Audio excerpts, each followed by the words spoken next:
wishing the well. Yeah, it's safe to say I wasn't always cut out for this filmmaking stuff.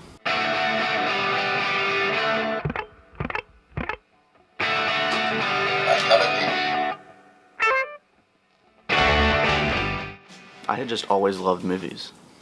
When I was real young, my grandma showed me Jaws, Titanic, The Birds, Gone with the Wind, To Kill a Mockingbird, movies that I had no business watching, but they just stuck with me, and I just loved them.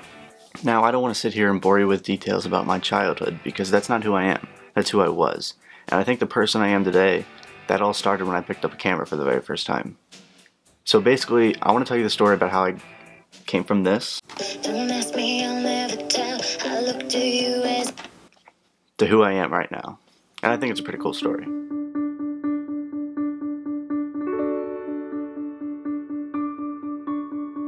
One day, my closest friend suggested an idea. He said that I should make my own movie.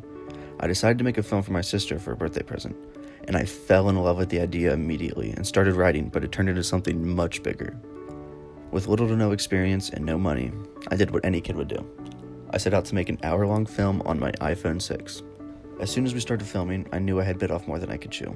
For example, when filming an epic lightsaber duel, we had the police called on us for filming on private property or something like that. I don't know. But that's not important.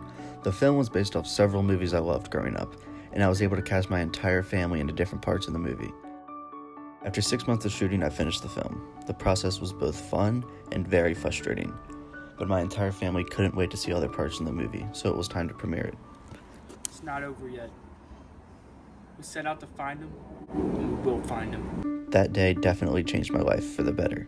Seeing everyone react saying, "How did you do that?" or "Let me watch that again," made me realize why I was doing it. The film did not turn out great, but I was proud for it completing it. However, I was far from content. I just had so much fun making it.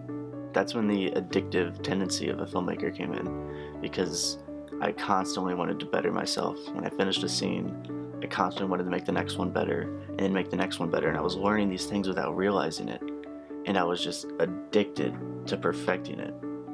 And I was chasing this perfect movie that I knew wasn't going to happen, and when I finished it, I was happy, but I just wasn't fulfilled yet.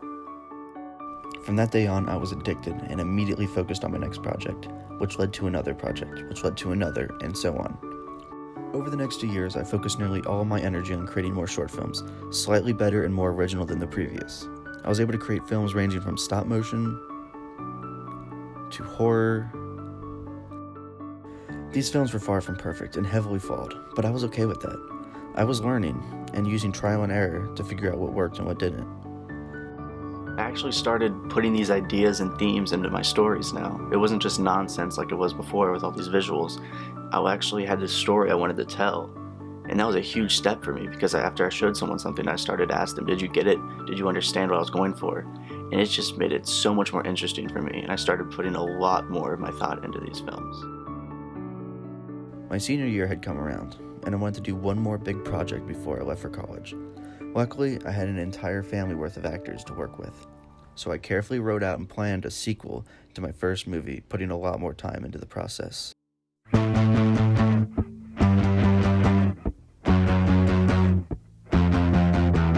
Over these 7 months of filming and editing, I was much more confident in myself and having a lot more fun doing it. I was able to get shots like this,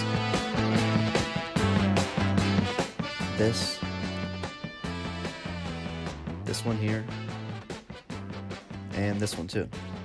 And I know what you're thinking, but no, that is not Yoda, that's actually my grandma, just to give you an idea of how ridiculous this movie really was. I was extremely proud of the final product this time because I appreciated how much effort went into it, but I was not content. The film, however, actually turned out a lot better than the first one, thankfully. But as the filming for that movie came to a close, my time in Kentucky did as well. It was a logical decision for me to study film in college, and Full Sail University seems like the perfect school to do it. Moving to Orlando was hard, but I was ready for a change. I've greatly enjoyed myself at Full Sail University, and I've learned a lot about filmmaking, but I've also learned a lot about myself. I learned that if I'm able to be a part of something that makes someone say, "How did you do that?" or "Let me watch that again," then I might just be content.